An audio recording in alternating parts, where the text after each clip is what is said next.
And we're live. Hello, everybody out there. Thank you so much for coming out. Thank you to Barbara's Bookstore for hosting us. We are here to talk about this phenomenal book, Black Girls Must Die Exhausted. I do encourage you as we are talking to put your questions in the chat, and then we'll certainly get to those later on in the hour. First, though, let me tell you who I am. I'm Nancy Johnson, and I'm the author of the debut novel, The Kindest Lie, which came out earlier this year. Oh, thank you so much for having a copy, too. So it's a story of race, class, and family at the dawn of the Obama era. So the fact that I'm a debut author and that Jayne here is a debut author is just a wonderful opportunity to talk about her book and to talk about the journey, which is such a unique journey to be on. And so I'm just so excited for her. Now, let me tell you a little bit about her. Jayne Allen is the pen name of Chanique Seeley, a graduate of Duke University and Harvard Law School.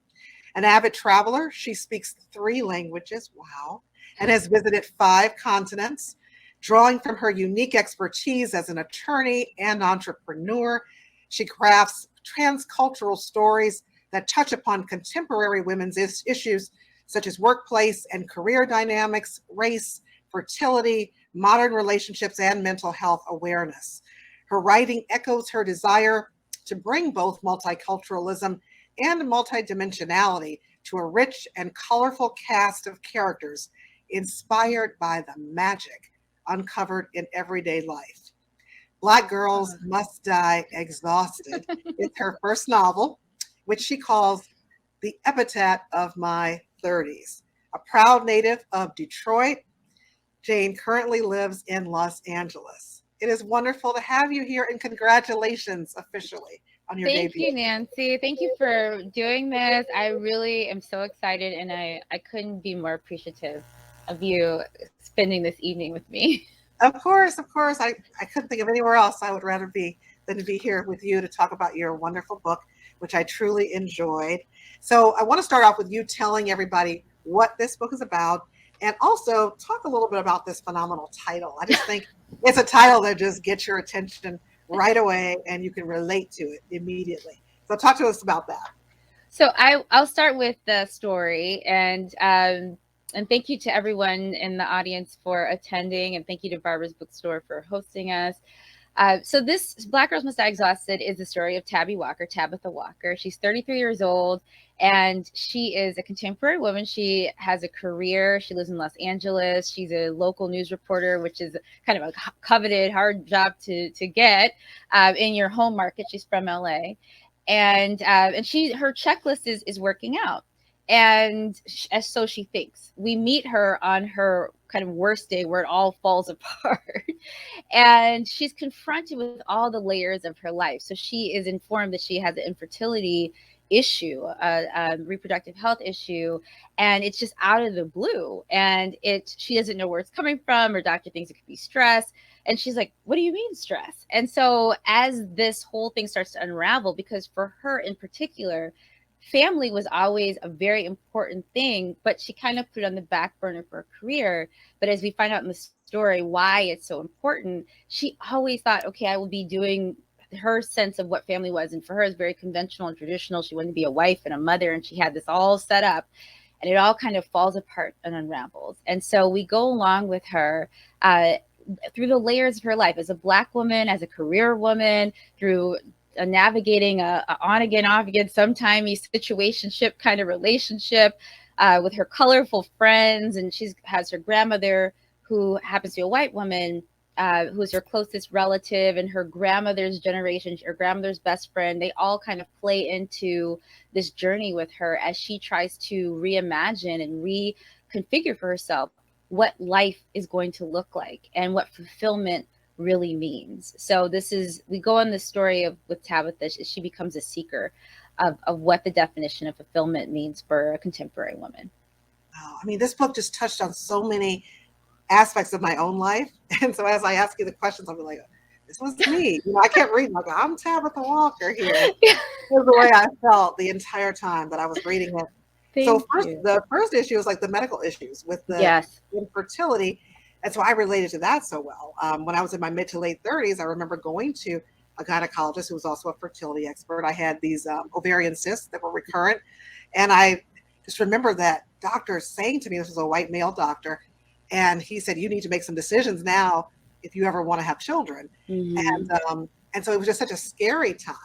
Yeah. And I was like, I'm not married though. I'm not, and he said, you need to make a choice, and he said, you need to decide which is more important, your social situation or becoming a mother. And it was Yeah. like, I was like, oh my God, What? what are you talking about?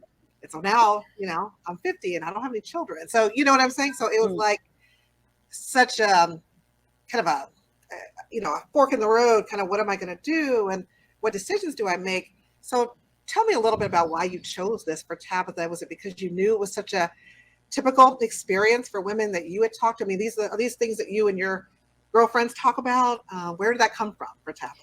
It's very personal for me. So this was the book that I wish somebody handed to me when I was turning 30. Like, even if it's just my 30th birthday, someone would be like, here, read this. Yeah. So I didn't have this. And I didn't have this information when I was in my 30s. And I spent a lot of my 30s in the quest for like trying to figure out family. Everything was so meaningful. Every dating relationship was so heavy and traumatic. And I'm in my 40s now. And so, that's why I said this is like kind of my 30s synthesized, but it was all the things that I wished had been discussed. And when I went through my fertility journey and infertility issues, and I would tell people there's 100% likelihood, I'm making this up, it's not scientific, but empirical. There's 100% likelihood that somebody dealing with a reproductive issue. And if you can't identify someone, it's probably you. It's like, it's that. It's so common, but it's not talked about. And I wish that somebody, and time is of the essence, information is of the essence, support is of the essence, community is so important in those journeys.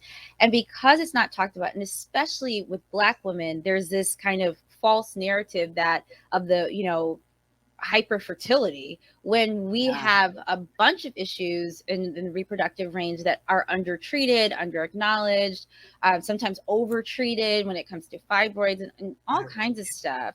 So, and I've dealt with fibroids, I've dealt all of it, so it was about information and having treatment options, having support. All of that came from information that people so generously shared with me. And even when I went to look for books, between nonfiction and fiction, there was only like a handful that even talked about freezing your eggs or, doing IVF or what motherhood could look like, doing it on your own or any of that. So when I thought about writing a novel, I wanted to do something meaningful and important and show and hopefully start conversations that should be had, and maybe normalize this discussion of fertility, especially as it pertains to Black women, but in general, and this whole experience of having to choose and what that feels like and what that journey looks like. So that was kind of how this came about. I really wish I had the book too when I was going through all of this too. I didn't really talk to my friends about it as much, whereas at least she had friends in here. Yes. She could lean on, with Layla and Alexis and all of that. Yeah. And everybody has a different opinion, and, but at least, they have conversations about, like, even when it comes down to healthcare plans, there are decisions I could have made in my 30s employer wise that would have changed really substantively. This is like an economic issue, because I think people don't realize, if you want to preserve options, you want to freeze eggs, you want to do those things, because, if you want to preserve your options, your fertility, whether you want to have kids or you don't know yet, and just options, having those options, it's expensive. Yes. And if there's an insurance plan, some employers cover this in insurance plans, and that's cash out of your pocket, because if it's not covered by insurance, you have to pay, and that's in your prime, earning, saving years. So there were so many choices and decisions that I could have made if I had really been thinking about it and really understood the science, all of it in my 30s. So I hope that, I'm really hoping that somebody who's not us, gets Yeah, this yeah. and has more options in front of them. Just that. Oh, yeah. I agree. I love that you said it's an economic issue. I never thought about it It's as an an economic economic issue. issue. Oh, And, very and much then so. for people like me, at least I was on my own, and Yeah, was not in a relationship. So how do you do this alone? exactly. Like, Exactly. It's yeah, so expensive. How do you do this alone? And I've same boat for me. I yeah. had to I did more than one round. I found a very incredible doctor. When I first froze my eggs, actually, I went back, and I've never told this story, but I went back to the doctor that froze my eggs. I did it like right when I turned 40. I went back to try to make embryos with a donor, just a donor sperm, and they ruined I lost all the eggs that were frozen. They kind of like botched the thawing process, and I had to start all over at like 41, and it was so harrowing. And it was, for me, I was like, oh my gosh, I've got to make sure that this information, is somewhere accessible, and these stories start to get out. And there's a whole community of women and that are having to make these decisions and going through these different experiences. And there's so many stories to be told. Yeah. You're doing a really good service to Thank people, because I think there's a way to receive information in a story like this. I say that the same thing with my book, where I'm talking about race and class. It's like, you. no one wants something that's didactic, but Exactly. so like the same thing with you and the topics you're addressing, people can really sink into it with character and story. It's easier to talk about. Yeah. It's more natural to have the conversation. I think you're opening the door to so many conversations for women in particular. So also, so that brings me to the relationship side of it. There's love in the book, and then there's this mark. And so we've all had a mark, I think. Or more than one. Well, you're right. It's not mark singular, but mark plural. More than one mark, kind of a challenge of a man who's kind of got the right packaging, or you think, but, may or may not be the right one for you, has issues. So tell me a little bit about that relationship. And what that means and how that relationship impacts Tabitha. Well, so this is sort of the checklist guy, right? And for her, it's kind of like, oh, well, it's moving slowly, but that's okay because I have all this time. And then all of a sudden she doesn't. And it crystallizes. Now you got to, have a set point and an understanding of what this is and a definition where you didn't need one before. And this is a guy that isn't capable in certain ways of showing up in how Tabitha needs him to show up, and it's not that he's saying I don't want to, or I'm not going to. He's not even at that place. Like, he kind of is just like, what? Yeah, and he's got to figure himself out. So and he doesn't have it figured out, and she kind of needs him to do that. And so now there's this gap, and I really wanted to explore this because, yes, I have dated a lot of marks, and I know a lot of women who have dated a lot of marks, and I know a lot of marks.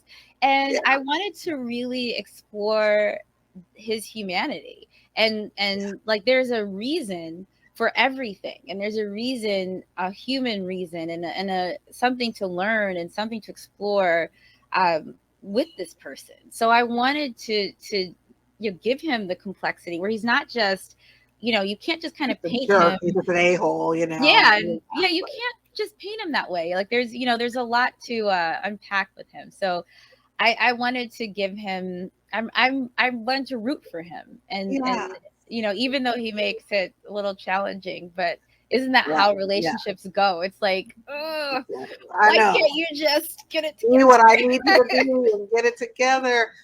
God, there's so much to talk about here. So again, folks, please put your questions in go to ask a question there at the bottom of the screen. Even more importantly than asking a question, get your copy of Black Girls Must Die Exhausted. So you definitely want to get a copy of this book, and so you really know everything we're talking about here. But yeah, those relationships are so interesting. And I love what you said about you didn't want to just paint him as, kind of write him off. And I think that's the beauty. I think we have a similar approach to how we think about stories. And the way I always think of it is there are no heroes and no villains, really. Exactly. Like, everybody has a point. So tell me a little bit about that as you're crafting these characters. Was that something that you were intentional about, that no one was like so bad that, it's like they have no redeeming quality or redeeming value? Yeah, it's really reflective of how I view people in life. Like I Mhm. think I'm always rooting for everyone's evolution and growth. And I just think the more we evolve and grow, we get closer to, kind of that benchmark of what we would expect from other, and we fall short of it, and we all have our journeys. So I'm always rooting for everyone. And so with that perspective, yes, there are people who are disappointing. Yes, there are people who are missing the mark, but they are human, and there's always this redemption opportunity, and there's always these layers, and there's always something to learn, and there's always something to glean, and so that's how I view my characters, and try to craft the situations where even as a reader you just don't know, and to enjoy that journey of kind of unpacking the layers and seeing the humanity flood through. That's my goal, to kind of open the blinds so that the humanity can shine through no matter who you're meeting in the Right. story. That's wonderful. Wonderful. And so, when I told you that I'm so like Tabitha, Yeah. I wasn't really lying, because I don't know if you know that I worked as a television news reporter for more than a decade. I And don't know if so, I knew that. I knew yeah, you. Yes. Okay. But that was back in the day, but I did that for 11 years. And so I was like, oh my goodness, I connect so much to her experience of being in the newsroom and trying to compete for stories, and kind of being pitted against, sometimes the executives would pit me against other reporters, quite often, white male reporters. And, mhm. and you'd be in that, morning or that afternoon meeting and have to pitch your story. And there was so much of your self-worth, it feels like, it's tied up in how the people in that room react to the story, and also just how to approach stories and bringing my Blackness to Yes. stories, which was so important. And so tell me I about some of love those this. decisions, that Tabitha had to go through, because, some of those decisions on which story was she going to cover, and there was something about her that she could bring to some of these stories, but a lot of times they didn't really see that, the Yeah. executives in the room, I think that is so much a part of the experience of being a Black woman. And even with this book, and my journey with, trying to put a Black story forward and how it's viewed outside of the culture and outside of Black people, there is this thing to, there's a bias, there's a gut, visceral, societally imposed reaction around the culture and the experience, and once something is labeled as Black, then it becomes like lesser than in some way, or unworthy. And so when I was, I kind of cast Tabitha. When I thought of this story, I was like, who does she need to be? Like, what is her job going to be? And I was like, her job, she should be a news reporter, because her job is to see. And unpacking bias and kind of understanding and seeing it is like having a willingness to see, well, this person's job is to see, and she's a Black woman, so she sees it all. And now in this landscape, in this environment, in a predominantly white environment in her workplace, she's got to decide who she's going to be and how she's going to present, and is it going to advance her career. It's all these competing interests, where she wants to represent the community. And when, she goes to the hair salon, they're like, you're our girl, tell our stories. And she's like, I'm trying, and she wants to be authentic, and she's got to decide how she's going to show up. Even, she's judged in all these ways, but maybe the key forward for her is that authenticity. And it's so scary to start, but she's got to decide about all those things. So I just thought it was the perfect environment and landscape and background to show. It amplifies, the decisions that a lot of Black women are making on a day-by-day basis, because of, you're on camera. So there's the societal judgment is just amplified. Everything's bigger and exaggerated, so we can really examine it. Yep. When you mentioned the hair salon, so that seemed like I connected with that. I mean, I'm older, and so I was really early in my career, and I remember being sent to a Black hair salon, at the time of the OJ verdict, that case. And there was so much, you had all these Black women in the hair salon who were like cheering and so excited. I was in an all white newsroom, where I was the only Black person in the entire building. And so I remember when my photographer and I went back to the station, nobody spoke to me. I was at the hair salon where there was all this jubilation. Yeah. And I was like, oh my God. And Yeah. I went back to the station. It was just complete opposite Yeah. because of, the dynamics Yeah. of that story and what it brought up in people. And it was just such an uncomfortable situation, just the dichotomy of those two worlds going from one to the other. Yeah. And that made me think of, so there's this line in just the beginning of chapter 2, a couple lines. You say, I would guess that on some days, and maybe for some, every day, people other than me could be found walking into their workplace pretending to be someone they're not. Somehow, someone's composure on the outside, even if assembled in the privacy of a personal world of chaos, manages to hide the storm-ravaged landscape on the inside. Today was my first time feeling acutely aware of that disconnect. I just thought that was beautiful, and it really spoke to so much of what I've felt, not just in the newsroom, but it's something I've felt throughout my career. Really. Yeah. And just like for you to speak about that and what that means. Is that about code switching, or is it about more? What is that about? It's about all of it. And, this book for me, I wanted it to be an acknowledgement. When you asked me about the title about Black Girls Must Die Exhausted and what that means, that's part of that exhaustion where you don't even realize what you're carrying. You're, and even I'll give you a personal experience point. I just started wearing my hair natural about 2 years ago. And in my workplace, I was petrified to the first day when I was going to, wear my hair not straightened in its natural state. And it's its natural state. Like, it's how it grows out of my hair. I didn't even know what my hair texture was. I had no idea. I mean, really, I'd never seen it. And we that's need to crazy. talk afterwards so you can help me get there. Okay. But yeah. Well, we'll talk. I have all kinds of pointers and everything. Yeah. And it's like having a garden. Okay, so I bet. it's like gardening on your head. Yeah. But I was so petrified going in. I just didn't, it was like, how are people going to react? Is this going to affect me professionally? And it's the way my hair grows out of my head, and there's something that you're conditioned to believe that something about you is defective, something just so fundamental and basic. And so that the weight of that is exhausting, so that concept of exhaustion and really just acknowledging why and unpacking the layers of it in the context of a story where, you don't even realize. We kind of just, so I thought it was important to acknowledge that and to celebrate it, because in spite of that, we're still, laughing and colorful and friendly and friends and family and wives and mothers and partners and everything else. And to just, once you start to unpack it and examine it, you're like, wow, you need a pat in the back or a hug or something, So with but the other piece of that is, I think if you start to categorize this experience in the context of Blackness, it's people feel like they can't relate on a human level for some reason if they are not Black.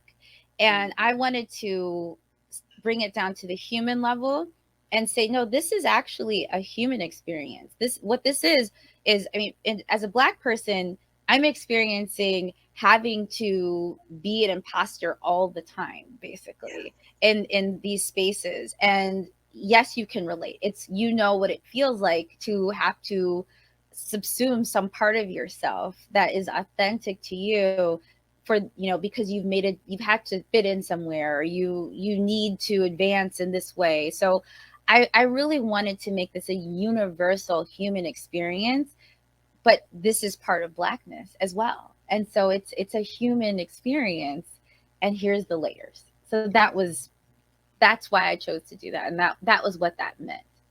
Yeah. Someone just said that this is fascinating. I agree. It is, it is. And there's so much, like you say, it's a human experience. There's so much universality in this book, Black Girls Must Die Exhausted. There just really is. I want to talk about another character. and I'm thinking about the wisdom that you just shared, and a very wise character in here is Tabitha's grandmother, lovingly referred to as Granny Tab Granny in the Tab. book. And and in my book I have grandparents too, and kind of that generational piece too. So I love the grandparent, grandchild relationship. And this woman, she's full of wit and wisdom and history. And so talk to me a little bit about Granny Tab and how you crafted her, and was she based upon, anybody in your life? So my grandmother, she's Black, but she was very fair skinned. Actually, I did kind of layer her story, and she's not Granny Tab, but there were some pieces of her and her story that I kind of wove into Granny Tab's character and that relationship.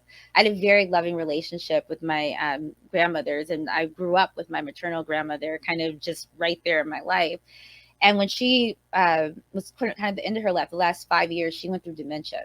And I spent those times when I visited, she was in assisted living in those facilities. And it made me start to think about life. I was in my early 30s, and it was a gift. It was such a gift because I was seeing all these people kind of at the end of their journeys, where there's less options. And I would wonder, what are they thinking about?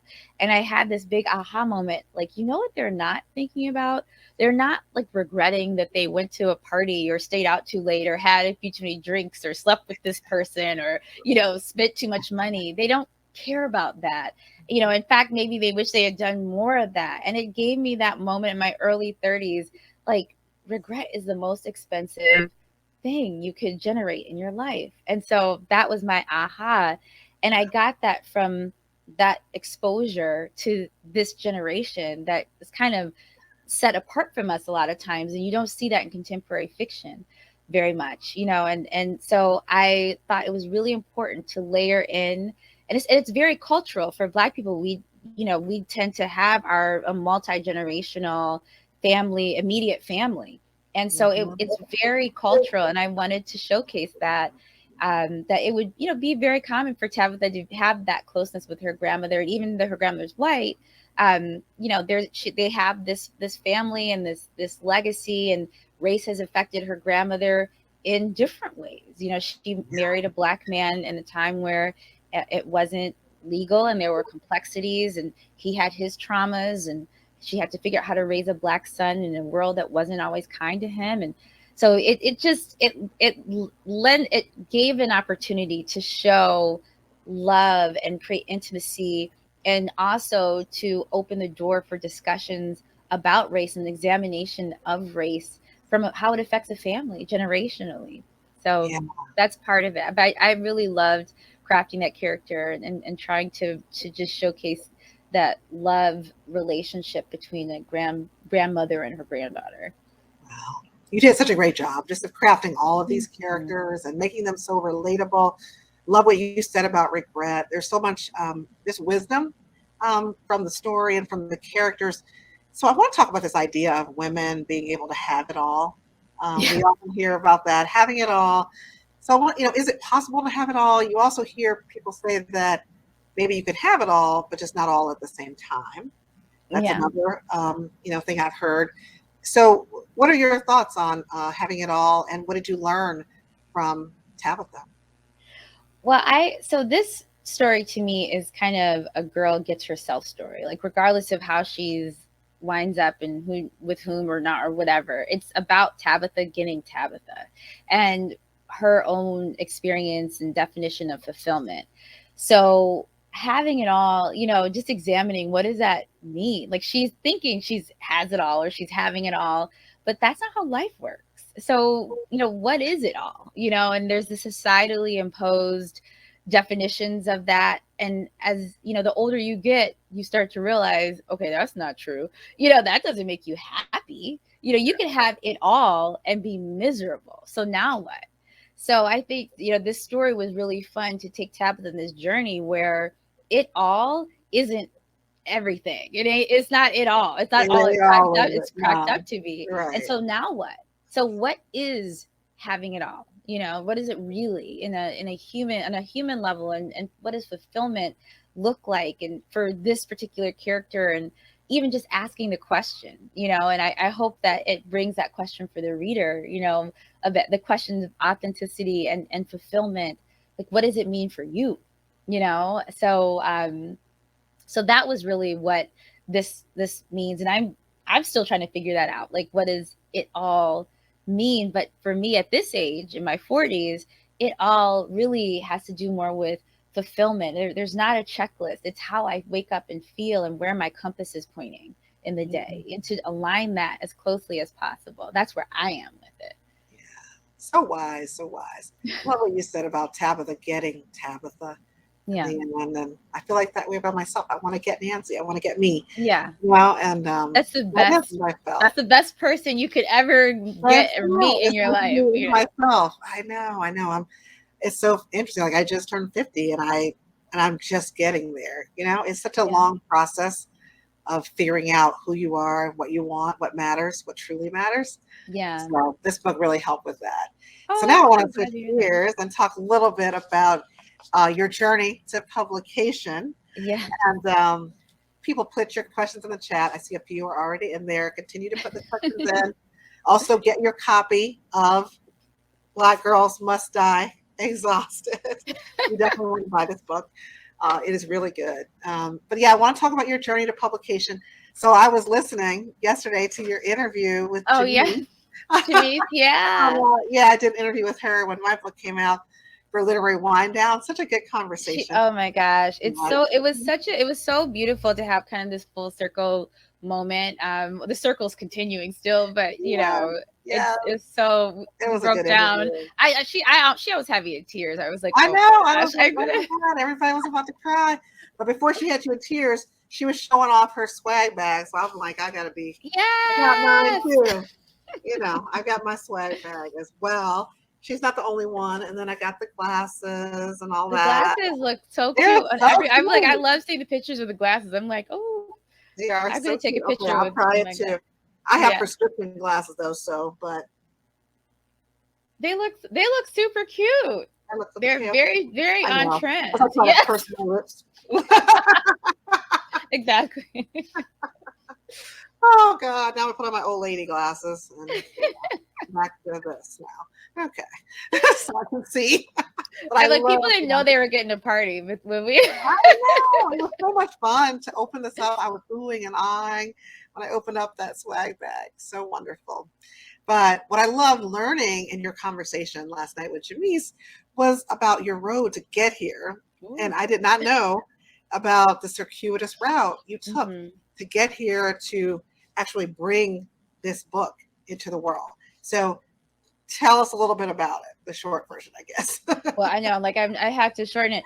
In short, this is my first novel, and now we've kind of unpacked already. It was the end of the Obama era when I came up with this idea, and it was a vitriolic space. It was just feeling so heavy, and then we were having the Hillary Clinton presidential candidacy, and the kind of first real serious contender for president as a woman, and it was all these layers, and there was a lot going on with policing and a lot of life and death feelings, and and also and gender related things, and like, oh, are we gonna break the glass ceiling? And I was like, gosh, this is like so heavy, and especially as a Black woman, I'm like, I just can't turn away from any of it. Everything has to do with me, even when it was the immigration issues, because they're talking about brown people, and it's just so much. So I was like, this is just really exhausting. It feels exhausting, and to me, it's a cultural thing. We take the definitions of things that aren't necessarily positive and flip it and make it positive. We do that with words and in that space. So I wanted to just try to perform a little bit of that magic with a novel and what I was going to create. That was I wanted to do something and like be able to put something in the world that could maybe bring a little bit of magic and inspiration and celebration. And so that was where this came from. I wrote the manuscript. I had to learn how to write a novel. I had to learn how to write, but I did. And so I gave it to my trusted readers, and I'm an attorney. My friends are attorneys. Most of them, many of them are very busy executives. And, you know, I give it to my dad. They read it. And a lot of them haven't finished a book. They, you know, they don't mince words. They hadn't read in a long time. And they said, look, this is really, really good. I would tell you if it wasn't. This is really good. My dad said, you know, he doesn't even read fiction, but he was like, this, you know, this is good. This is great. You really need to pursue a traditional publishing deal. And so I took it to heart. I said, I'm going to do 12 letters. I'm going to find agents that seem like they, you know, publish, they represent Black authors, kind of similar stories. And I was like, okay, I'm not going to, it was 6 weeks. I put it out there. What I got back wasn't, the story's not good, the writing's not good. It was, we don't like your protagonist, or we don't find her relatable, or we can't connect to the story. What? Like, what do you mean? You know, like, this is a human story. But that, and you know, that was disheartening. And I was like, what are you talking about? You know, but thankfully I had this counterweight of my, you know, people I really trusted, and a knowledge that a lot of times gatekeepers are projecting something onto the audience that just isn't true. It's like what they believe. But I had so much more faith in readers, in the readers. I mean, I knew you didn't have to be Black to understand Black girls must die exhausted. In my mind, I could see a white woman with a shirt on that says Black girls must die exhausted and know what it means and relate, you know. So I just saw that and I believed that. And I said, everybody can relate to this, and everybody knows what it feels like to be exhausted. And everybody can learn something from Tabitha Walker's journey. Everybody, because it is a human experience. So I decided to self-publish. I did what I could do.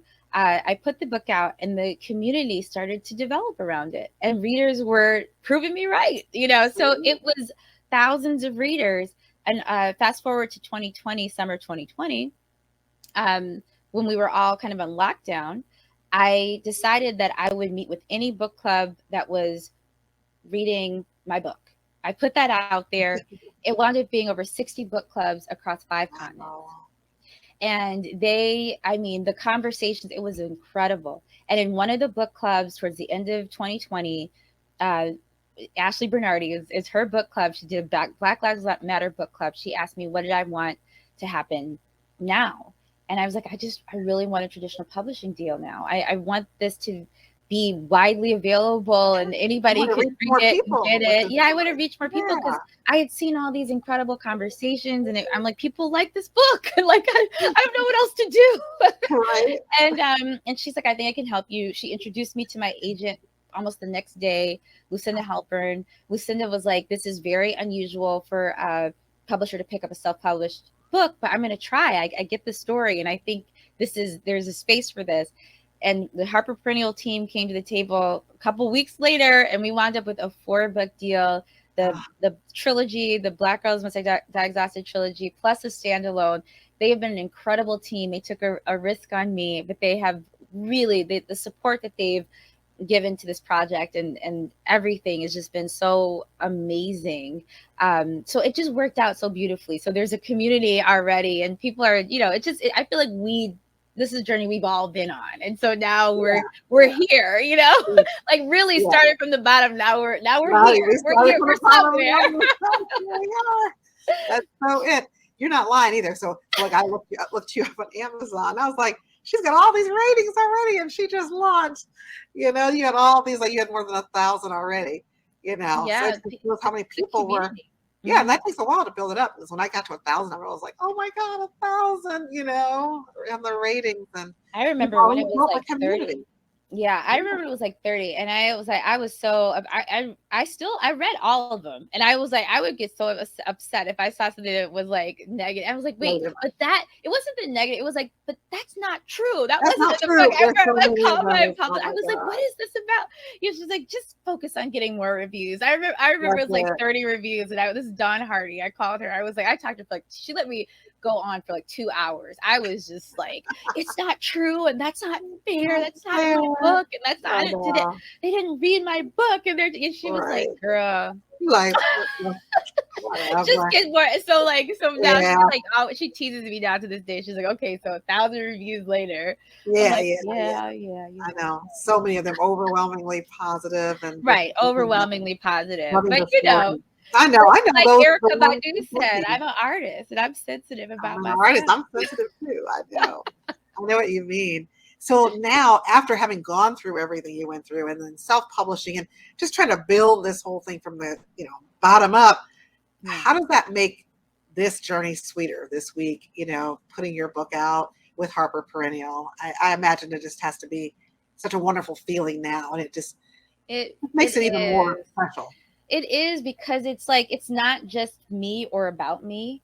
There is a whole community of people that I can celebrate with, and it's like we did it. And like even yesterday with Jimmy, so I'm like, yes, like we've been on a journey. There's a journey. So there's something about that, where there's been a journey, and then you get there together, and it's just so much sweeter than doing it for yourself or by yourself. And the other thing that, like, every good thing that happens with this book, I just think in the back of my mind that for the people coming behind me, or the next time something crosses a desk of one of those people, they're gonna just pause maybe and think a little bit longer, or give a little bit more consideration to this author, and or this story or this perspective. So maybe this will do that for other people. And that was, so my journey, that's the meaningful part to me. I think about that with everything that I do with this book. I'm like, okay, well, it's worth just a little bit, push myself a little bit more and do just one more thing, because if this goes and this is successful, the more successful this is, I think it will give more pause and more consideration to other authors who are coming behind. Coming behind, so special. I think it was Maya Angelou who said, "I wouldn't take nothing from my journey now." No, And yeah, that's how I feel. that's Yeah. the way I see it, for sure. And you mentioned that you have talked to 60 book clubs, Oh, right? yeah, more than that. More than Yeah. 60 book clubs. Was there anything you heard in there that surprised you from readers? I find that when I go through the process of talking to readers, they tell me things about my book that I didn't even realize or recognize in my book. I feel like that's how I really learned how to write. I was so glad that when Harper picked it up, I was able to do a rewrite and and re-edit and think through all these things. But just to learn how it's such an imperfect medium to put these words on the page. Something's playing out in your mind as an author, and you put these words on the page, and now that's how you convey this experience, and deliver it to somebody else. And you've got to use the references in their mind to make this thing unfold for them. And so to hear how it unfolded for people and the details they latch onto, because I just learned, if it's in there, then it better be meaningful, because they're paying attention in every single way to every single thing. And so that was really incredible. And then just to hear the conversations across 5 continents of women. I mean, all different ethnicities, all different perspectives, what they connected to, and what they referenced in their own experience with in line with Tabitha's journey was just fascinating. And even hearing the topics that come up. And there was one conversation, I'll never forget this. Well, I'll give you 2. There's one where a woman disclosed that she had infertility issues. She had never said that before out loud. And she's like, but since we're talking about it, I'm just going to tell you all in her book club. And then, oh my gosh, I just forgot this. Oh, the second one was that there was a group of a book club I was meeting with. I had no idea they were all psychologists. Oh my. Oh my goodness, Nancy. I was like, oh no. All right. Are we going to analyze my characters and as if they're people? So this was the ultimate test. Yeah. Do my characters stand up to this scrutiny? But it went beautiful. It was really fun to hear the analysis of what was going on with my characters from a psychologist's perspective. So that was fun. That is wonderful. Wonderful. All right. So now I'm going to get to audience questions. Put more in. We've got 2 so far. So I'm going to ask the first one. Did you know this was going to be a series? We didn't really talk a lot about the series piece. Yes. So tell us about the series. And then did you know this was going to be a series when you started writing this book? If yes, did that change your writing process? And that is from Anissa Armstrong, who, if you don't know her, you need to know her. She's just like reader extraordinaire. So, Oh, yeah. thank you, Anita. I had in mind, once I started going with this story, because when I started this book, I did a lot of character development, and I mean intensively, like pages of it, backstory, all of it. And so I had such strong development for the characters and such I think I went overboard. And I had such a and then I'm a plotter, so I had the story outlined. It was just very clear as I got into it that there was so much more to unpack with these stories, with these characters and their individual stories. And there's backstory for kind of all of them. And even in the course of the first book, I'm like, wow, this person is, hiding this, and they're discovering this, and Tabitha's unraveling is making them unravel, and now they've got to confront, their stuff, and there's more story there. So what I realized was that a trilogy would give me this space to not rush anything and to really let the readers come into this world and invest, because I'm asking for an emotional investment. And so there's more there to unpack and experience, and I felt like a trilogy was right for this. And maybe there'll be other offshoots, but I felt like Tabitha's story needed a little bit more space to breathe and unravel, especially around the issues and topics of fertility and the challenges that she's facing. Yeah. So what's next in the So the next book is, I can show you the next book. Oh, This is the arc of book 2, Black Girls Must Be Magic. nice. That's Nice. the It's cover. beautiful. The purple, the lavender, So I'll have to put this like up here. Yeah. And have them side by side. So that's the next book coming in February. Okay. I love that that theme is still the same, Yeah. You can tell that's part of the same series. Same family of books. Family of books. Okay. And so then Anissa also asks, why use a pen name? So Jayne Allen is a pen name, and your actual name is Janique Seeley, right? Yes. Okay. So how'd you make the decision to do that? Why?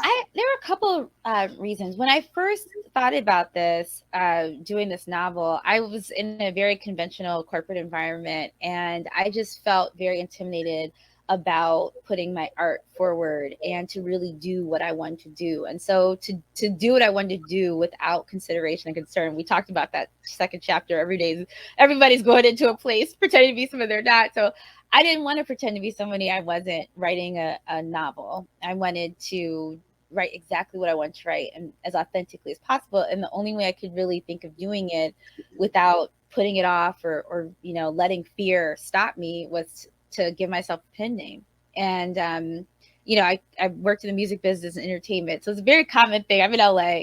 Everybody has a screen name or pen name. Your stage name. Beyonce has her Sasha Fierce, and so that was the name that gave me the courage to move forward when I didn't really have it available for myself. And since then it's become like a nickname, and I live into it, and it's this space for me to kind of step into and just allow for my creativity and allow myself to be an artist. And aside from my professional career and the things that I'm doing in the business side, it just allows me a space to be an artist.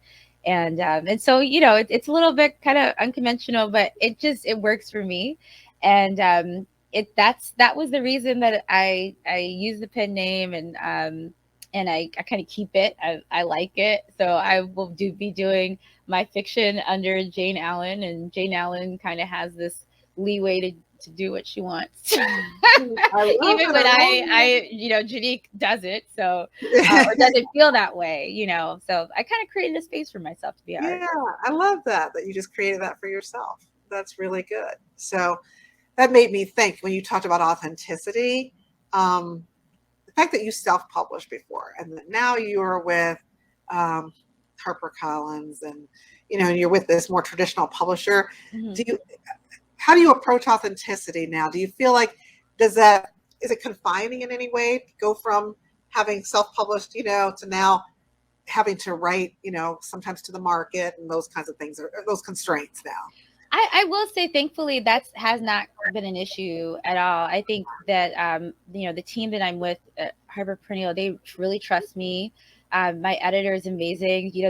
We really collaborate on the edits and the refining of the stories, and it's just I feel like nothing. I was really afraid when I came into the editing process. I was like, oh no, what's gonna happen? Oh, no. But when I finished, I remember it was a sigh of relief that I just let out, because I realized nothing had happened, no change had been made that wasn't specifically making the manuscript and the story and the experience better. I really genuinely felt that way. And I remember saying that to my friends, like, I can't believe it, but I can genuinely say, nothing has happened. This change that doesn't make this story better, make me feel better about this experience that's been crafted. So it has this, and I know that is probably uncommon, but that thankfully has been my experience thus far. And I think we've developed and establishing like a trust for each other. Yep. And it was helpful self-publishing to kind of get that closeness with the market and to understand. So I think they've definitely drawn upon that and within the team, to respect that and try to amplify and grow that. So it's been really good. Yeah. And considering where you've come from to get where you are now, you're in the middle of publication week. Yeah. What does this feel like? Does it feel like what you imagined this to feel like? It feels like drinking from a fire hose. And it's in the best way, but it's amazing. And I think like the conversations like this, like, being able to connect with other authors and share our experiences and kind of talk about, how we've gotten to where we've gotten and the things we want to do and have done. It amplifies it for me. It gives different layers to my experience, and to be able to share it with the people that have been on this journey with me. Because I really do feel like the readers did, put this here and put me in this position. So I kind of feel like I'm doing it for, for everybody and myself at the same time. But it's like a dream in progress and coming to fruition day by day. So. Yeah. I love that. And finally, I think about all the people, not always younger, middle-aged, older, who have this dream of writing a book, telling their story. I just was telling somebody on Instagram, a young woman shared an inscription I wrote in my book. I signed my book to her, and just talking to her about the book that she has in her heart that she has to write. And she was saying that she is hoping this is her season. Yeah. And what would your advice be to writers who don't know if this is possible, who can't see it yet? They can't imagine, holding their book like this in their hands someday. I mean, what do you say to them? I would say that to take your inspiration seriously, and don't think that it's, just happenstance, that the desire has arrived to you to write. I didn't realize that I was going to do this, but if I think back, every spare moment I had, I was writing. If I checked out, so I was writing something, a list, idea, I was writing, song lyrics, poetry, something. And I wish I had paid more attention to that, but I dismissed it because I was like, oh, who am I to do this? And I think that's the question that authors and writers and aspiring writers are always asked, who am I to do this? And you're the exact right person with the exact right perspective and the exact right story to do this. And somebody is asking for it from you. Somebody needs it. And so do it. Please do it. We're waiting for you. So that is what I would say. That is beautiful. And Jayne, this is the story everybody needed. And it's the story of your heart, and it's the story that we really needed to receive at this moment in time. So I just encourage everybody to buy Black Girls Must Die Exhausted. Yeah. Thank you. And I want to thank Barbara's Bookstore so much for hosting this conversation. This has been phenomenal. Thank you to all the readers, everybody out there viewing. I'm going to hold them both. I have your book. I love this beautiful book. And together. I love it. Yeah. This is very Great. Thank you, everyone, for Lonnie. attending. And thank you, Alrighty. Barbara's Bookstore. Yes. Absolutely. Thank you. Bye-bye.